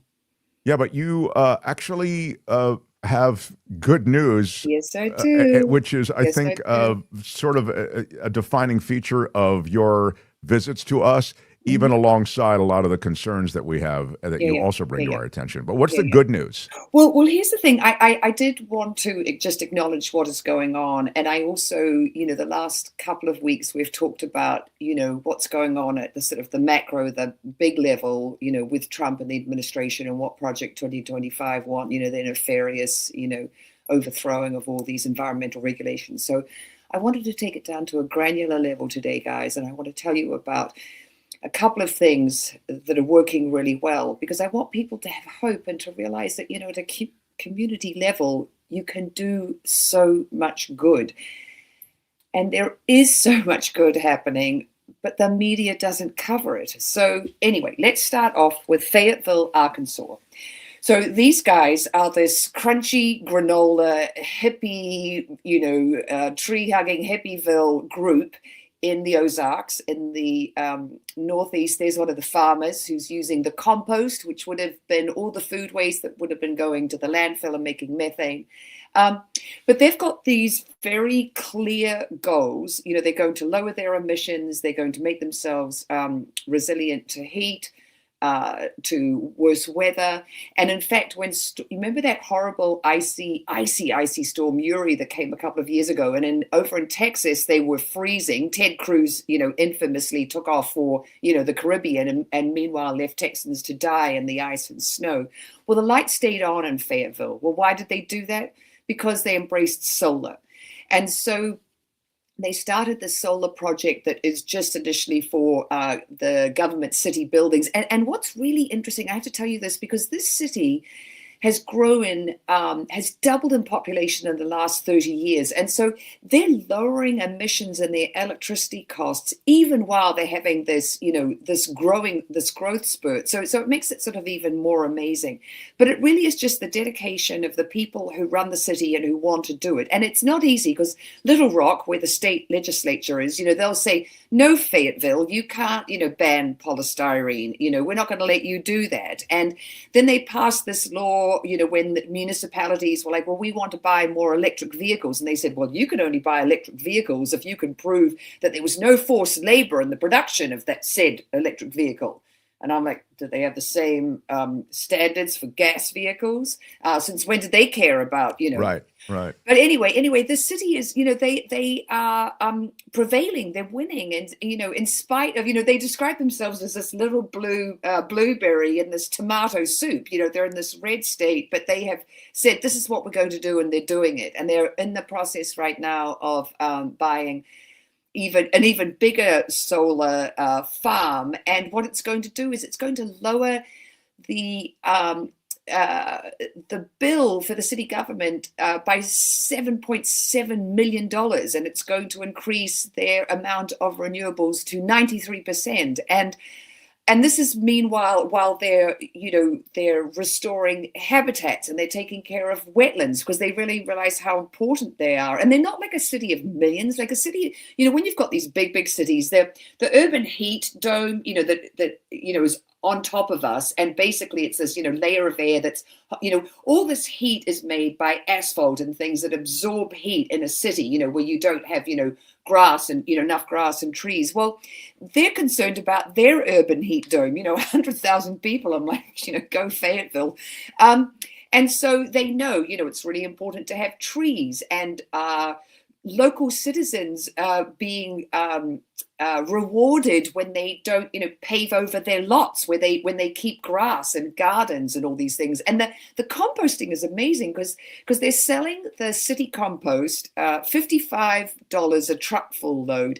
And that farmer who we saw the picture of before, this guy, he said it's reduced his weeds by 90%.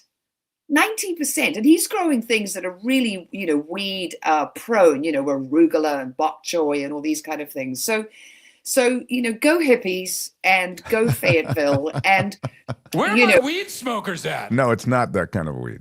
Yeah. It's a different kind of weed. But thank you. Yeah. And the thing is, they're doing this in spite of being this, this blueberry in this tomato soup, and also that.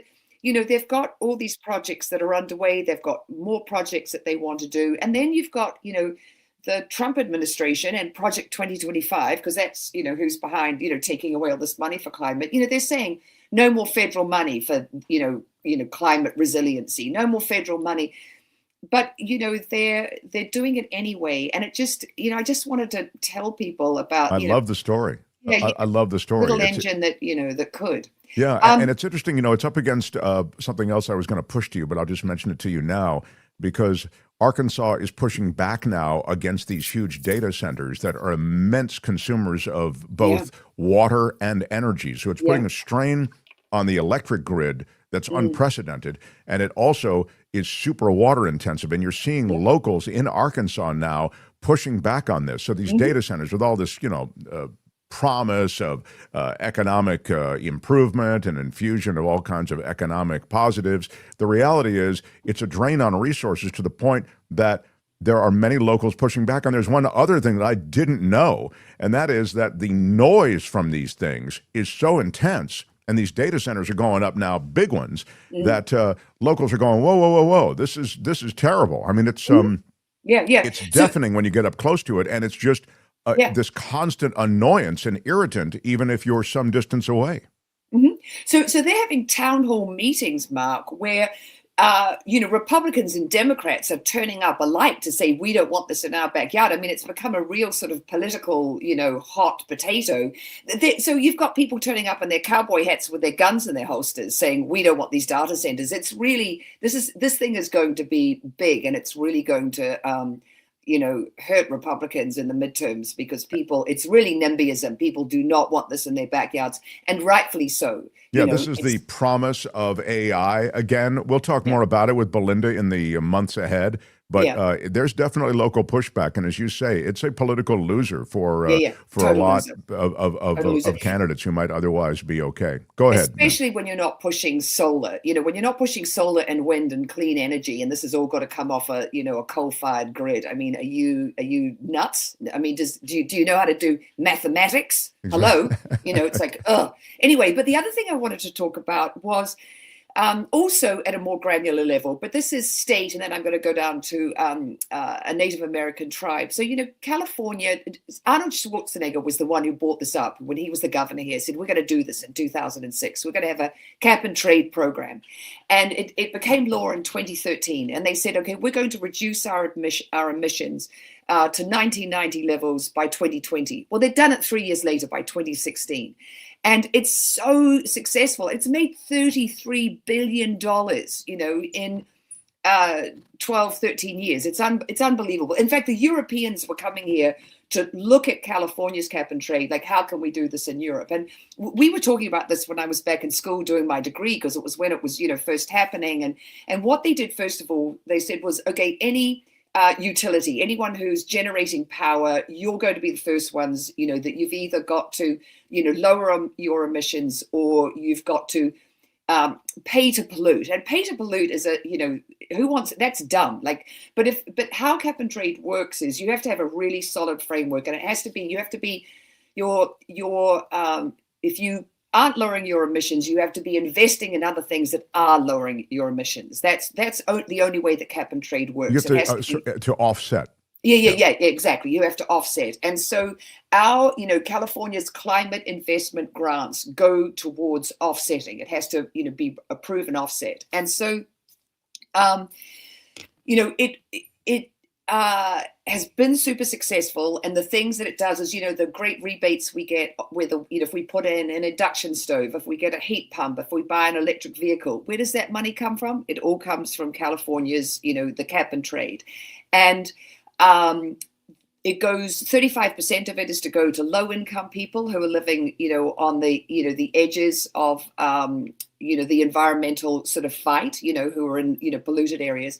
But the other thing that's really amazing is, it's going to people who are stewarding the land. So you've got these tribes, and I'll just talk about one today, the Yurok, and they're coastal, they're in Northern California, and their land has firs, evergreens, and giant sequoias. Now you'll see what they're holding up is saying, don't let them, don't finance them to, allow environmental destruction. And the Yurok is a really interesting one, because when they, they have all these, thousands of acres of forest, and they were in a cash crunch, and they were actually initially looking at, so the story goes, having to log some of their trees, not the giant sequoias, of course, but having to log some, and the, becoming part of the cap and trade in California and accepting that money actually gave them income, so they didn't have to.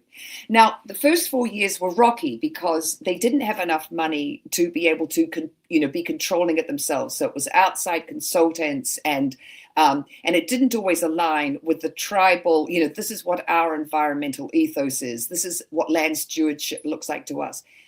But they have made tens of millions of dollars selling these carbon offsets. And how they say it works is, you have to own it, you have to control it, and you have to be really, really, really vigilant about who your partners are, and to know that they really are, lowering emissions and doing the right things, that, you're not getting in bed with someone who's just going to pay to pollute and then, use that for the convenience to, keep, wrecking our atmosphere and heating it up.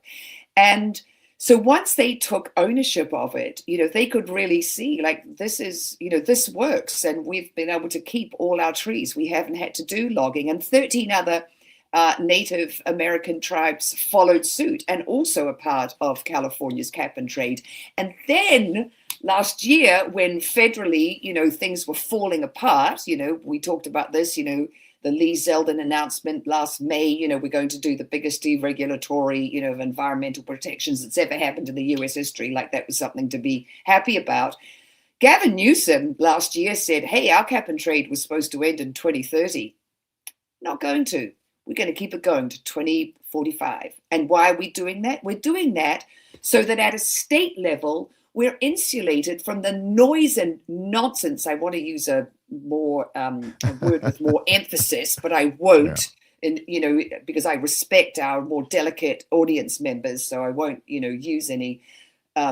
So they, we're insulated from what the federal government is, because at a state level, we are lowering our emissions. We're making this transition to renewable energy. We're taking care of our biodiversity, and I can't emphasize enough. And I know, I love being a broken record. I do. I love it. We need biodiversity to be climate resilient. We talked about the otters eating the sea urchins, off the coast, and how important that is, because it allows the kelp to grow, and the kelp sequesters carbon. Kelp is 12 times better at sequestering carbon when it has a healthy population of otters there doing their job. So it's really important that we have our fantastic, crunchy granola, Hippieville, Fayetteville, there's the sea urchins and Mr. Otter about to have at them, or Mrs. Otter, it's probably a lady. We just do better when we are being stewards. And this is happening, guys, in spite of having these federal leaders who just sort of wanted to dismantle all this stuff. These things are happening. The city that I live in, Santa Monica, we, our house, we run on 100% renewable energy because we stipulated in our bill, yes, that's what we want. We're prepared to pay a little bit more for it. If you only go for 50% renewables, your rates remain the same. We're going to be water independent, I think, by 2035 or 2040. Our underground aquifers are going to be so cleaned up that we will have our own water supply. And these things are possible when you have the right, governance. So please, guys, vote for people who know how important our environment is. It's fascinating, though, to hear you talk about these triumphs in the face of what you say, which is the federal government now in the hands of people who are doing kind of wanton destruction, and they just have their foot on the floor of the accelerator to undo, first of all these environmental protections, and also continue and actually, as I say, accelerate and amplify all the ways in which there are,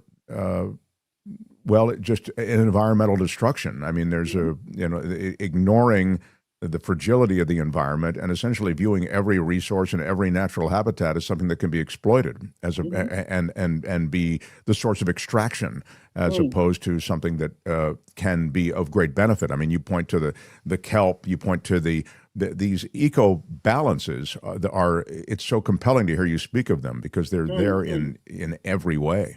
Well, I also wanted to point this out to people because, there are so many ways right now we can feel really bad about what's happening in the US. But the reason why the cap and trade works here is because we do have this really, robust regulatory framework, which means you can't just go in, because what's happening with cap and trade in other parts of the world where you don't have that, where you don't have these protections, it's seen as a new wave of colonialism and as a way to, get at tribal resources. The Maasai in Kenya, have been displaced from their lands, and it's happened to, tribes in the Amazon. And so what they're saying on an international level, and what happens when you get a COP, a conference of the parties, and everyone meets, a lot of indigenous people say no to any kind of carbon offset, carbon trading. We don't want it.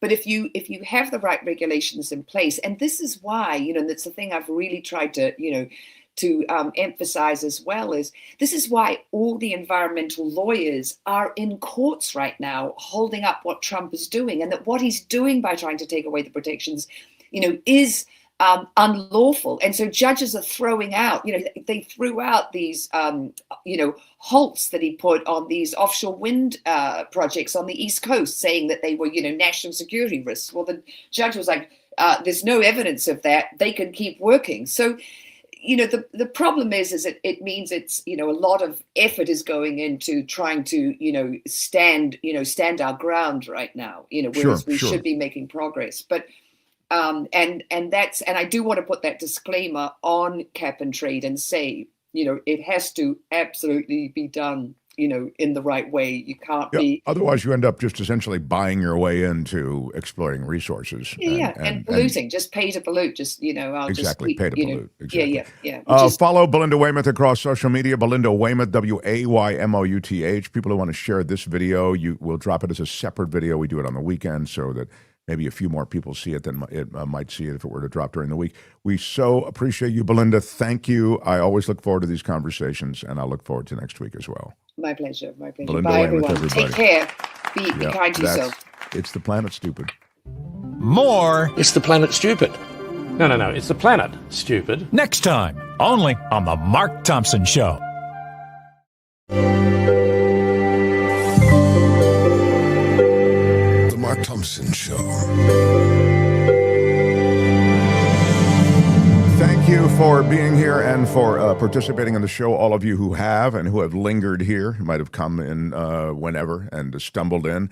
Thanks for hanging out. And now, your comments. Yeah, I do want to check out some comments here toward the end of things. Hey, Mark, when you start receiving advertisement from an Alaska king crab company, please send me some samples. I see. Jeff Segala or Jeff's Eye Gala.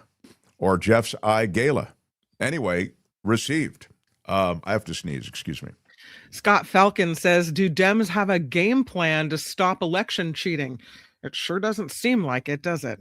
No, in fact, I think this represents the greatest threat. I talked to Thom Hartmann about it. I talked to David K. Johnston about it.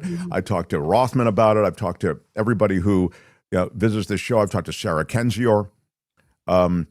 And Dietrich on some level. So, I mean, and Shore and Mo. And I mean, if somebody comes through and I think they're a smart person who might have some take on this that makes sense, I try to mention this to them. It's a real concern. That's why when, Rothmann says, we're going to get them in the midterms. And I'll tell you something, the American people are going to rise up and in the midterms.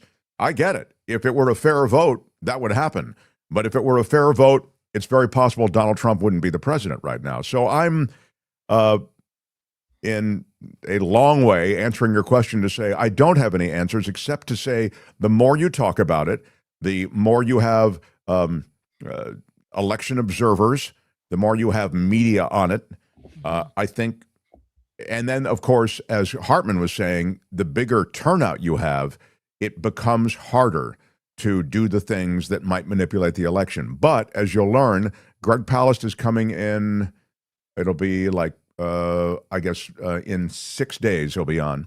We'll talk to Greg about the voter suppression, which, as I was mentioning with Hartmann, is just, a true concern and also a refined art that represents a clear and present danger to the elections. So I guess the simple answer to your question is no. Democrats don't have a plan, and there isn't a plan in place except for some of these things to which we've talked, I think, in many conversations and will continue to.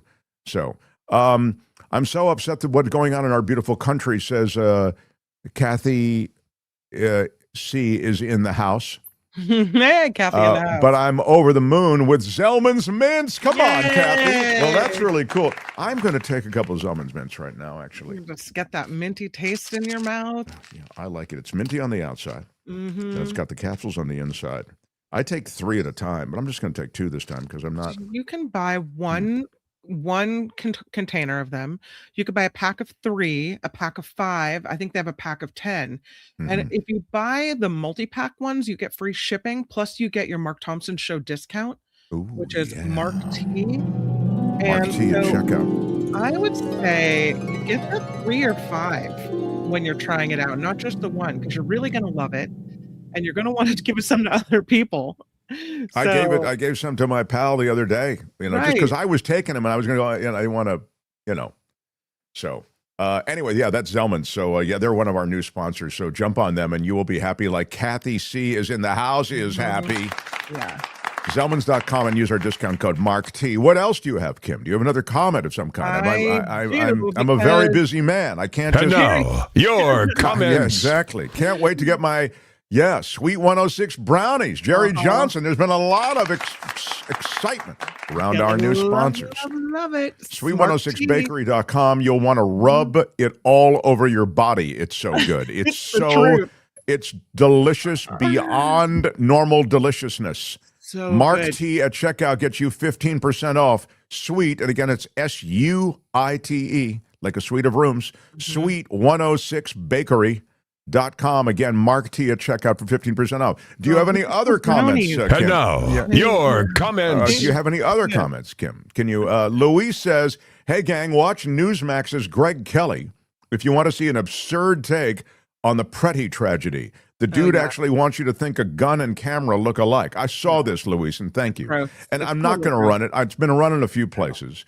But he shows you how, look, if I hold up my camera, and is that a gun? Is that a camera? You can't tell. Because, look, it's not at all what Pretti was doing. He was holding the camera in place. He was holding his phone up. You could see it was a phone, okay? So it's another flimsy way in which they are trying to defend an indefensible act. Louise says, Noem hole must go. Of course, you are just following orders. Of course, you're just following orders, Louise says. You're an intellectually vacant, cosplaying, plastic Barbie doll, incapable of independent thought. Don't talk to me that way. That is really that's a brutal takedown. That was very inappropriate. I'm just saying. Said, I'm just doing what they told me to do. Chaplain Fred with a $1.99 super chat says, I wonder if Noem will be replaced by Marjorie Taylor Greene, with a laugh. Yeah. What's the story on the poll, Tony? When is Noem going to be stepping down? How long will Kristi Noem keep her DHS job? You only have a minute or two still to vote on this. Out by Easter leads with 57%. Kristi Noem will be out by Christmas, say 4% of you. The rest say she will stay in her job as long as Trump is president. Wow. But out by Easter leads 57%. Again, you can vote for the next couple of minutes. Any other comments, Kim? And now, your comments. I think Trump isn't going to fire anyone, says Zero Sum. He has the idiot team he needs to break every law he needs broken. He's going for martial law one way or another until Republicans remove him. That's a really dark view, but I think it's defensible.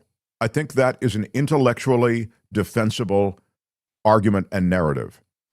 You could say that a lot of what's happening in American cities now, Minneapolis, of course, being the tip of the spear, is designed to create an unrest that we'll see people come to the streets to push back on the unrest. And then the other shoe that drops would be some kind of insurrection act, martial law, etc. I don't rule it out, Zero Sum. So thank you. Nicolas Maduro, who? I almost forgot we illegally took over Venezuela, says God on flies. Or go something. It's hard for me to say. Anyway. Yeah, YouTube changed the way the names show up. That's why they're just like random letters and numbers now. I see. Okay. Anyway, I'll just call it GOT. Thank you, GOT. Yeah, it's funny. It's hard to keep track. There's a lot of stuff coming at you at once. I blame Stephen Miller, says Nullifidian. Yeah. Well, I mean, there's a lot of blame towards Stephen Miller. I blame you. And Kim blames me. Another thing for Trump to bitch about today, the New York Times has just reported that the Fed has decided not to lower interest rates, says Randy. Yeah, that's something that, of course, Trump has been quite vocal about. He wants that lowered. The dollar, as I mentioned, is again weakened. Aren't there some missing files? Epstein, I think, says Tammy. Yeah, Epstein files. It's funny how they get lost in all of the other stuff going on as well. And all right. If that's it, I think that's it. I'm going to call a halt to things. I don't want to. I'm not excited about calling a halt, but I must. I'm needed elsewhere. We have to plan tomorrow's show. Thompson, party of four. Now, I am excited about tomorrow's show because tomorrow's show brings new guests. Who's on the show tomorrow, Kim? We've got a review of This Week in Politics with Michael Schur and Mo Kelly. We've got the Culture Blaster, Michael Snyder. Whoa, no, we don't. Oh. I mean, Tony, stop the music, Tony. Stop. Is it not Friday? What is wrong with you, Kim? Oh, I'm sorry. Can you not? This is the problem. I'm sorry. I don't understand it. I blame you. Blame me? How can you blame me? I ask you a simple question. Who's on the show tomorrow? And now, your comments. I want to redo my answer. Start the music again. Ask the question again. This is outrageous, Tony. How does Who's this on the happen, show tomorrow? Sadly, we have to leave you, but Kim, who is in and out of the show, she's distracted. Now that she's gotten all this stuff, like she's gotten the Coachella Valley coffee tea. I got it, yeah. She's gotten the Sweet 106 bakery stuff. She's got her Zelmins going. Like a party on She is Friday. like rolling in all our sponsors. Mm-hmm. She's kind of become distracted. But who's on the show tomorrow, Kim? We've got Zelmins Mints coming by to talk Minty Mouth. Yeah, that's going to be fun. They're a small business, so you'll hear about their origin story, which is kind of fun. And we have David Katz, our former we've got David Katz. Lawyer on the show. We are excited about David Katz. Yeah. What's legal? What's not? What can this administration get away with? And are there ways to push back? Don't make this car pull over, says Blue Spark. So until tomorrow, I'm Shadow Stevens for the Mark Thompson Show. Bye-bye. Tony, you rocked it. Thanks for hustling things. Kim, you too. Out of time. Bye-bye. Out of time. Thanks, Thom Hartmann. Thanks, everybody else. And thanks, Rothmann. Bye-bye.